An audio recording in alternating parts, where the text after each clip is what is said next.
Can't believe I'm saying this, but one of the most long-winded processes may be coming to the end. Are Chelsea finally going to get that front of shirt sponsor? And we've got a new defender on the cards. Let's get into it.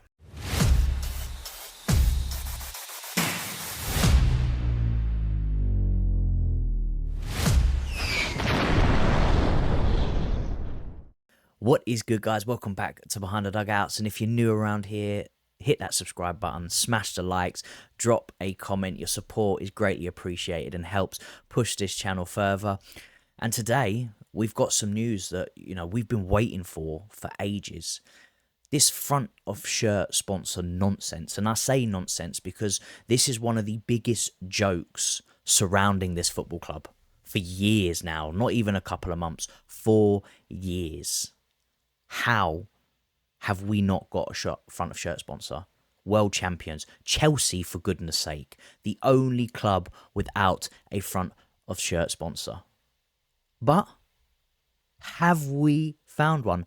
Are we going to have a permanent front of shirt sponsor? No, not a permanent one, but a front of shirt sponsor nonetheless. Oracle has been touted to have agreed or on the precipice of agreeing a front of shirt sponsorship deal with Chelsea Football Club to get through this season.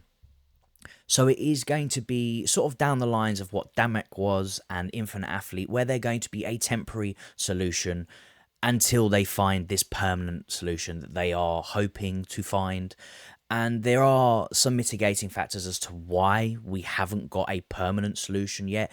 Because, look, I'm in the boat with pretty much everyone here. This is frustrating. Yes, the kits look great without the front of shirt sponsor. Don't get me wrong. If I had the choice, I'd probably, be without one, unless it is a beauty of a front of shirt sponsor. And we've had some gems among the years, Samsung and things like that. So unless it's a beauty, I would probably prefer the shirt without it. However, the money that the sponsorship generates for the club is important and can be used to invest in players, facilities, staff, you name it. Money is important in this game to keep progressing. So to have a solution is better than none. But the factors that could be holding up this permanent solution as to why we can't get it done, one could be maybe they feel the money's too high, which, for me, I don't agree. We're world champions. We're Chelsea, for goodness sake. We can push for what we want to push because you have that world champion badge on you for the next 4 years. So in terms of marketing and publicity, it's amazing for sponsorship.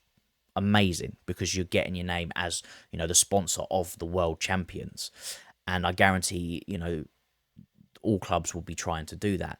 The other factor, which I'm leaning more towards, is we've been hit with not solid charges yet, but we've got investigations going on from the FA. We had the little thing up with UEFA during the transfer window, which caused us a problem, going out and buying some players, apparently. That could be causing a hold up. Sponsors could be waiting to see the outcome, because if there is significant, maybe some point deductions, or could cause us to drop further down the table, it's not a good look for a sponsor. When you're going for this big money deals, they are going to want the top clubs that are, competing for the top, competing for major honours. And if we're going to get slapped with, potential transfer bans, so we can't bring in big name players, which, again, having a big name player with your sponsorship on is even better. If we get a point deduction, which could cause us dropping out of the top 4, so we don't get Champions League football. These are all factors for the sponsor that may make them not want to push through this deal, at least through this season. Because until those, allegations, the investigations have been sorted, it's still up in the air. And that could play a part into why it's not been done. So, though I'm not a million times thrilled that we've not got a permanent solution yet, a solution is better than no solution. So we're still waiting for the official confirmation, even the figures of how much it is actually going to be, because it's been reported that it is going to be considerably less than we wanted, which, as expected for a temporary, sponsorship, they're not going to pay top of the range, top dollar, because they're only going to be with us hopefully for a year before we get that big money sponsor in. So at least it's getting done, but it's been a joke, man. It's been a joke. It's been utter nonsense that it's taken this long to get sorted. Get in the comments below how you feeling about this front of shirt sponsorship. What do you think of this deal? Is it the right move, or should we still be holding out for a permanent solution? Now, moving on to the player side, we have had some developments, and it's in the defensive area. I know, an area that we desperately want to see some cover, some experience. And are we getting it? No. Here it is. Exclusive. Dino Ordonez to Chelsea. Here we go.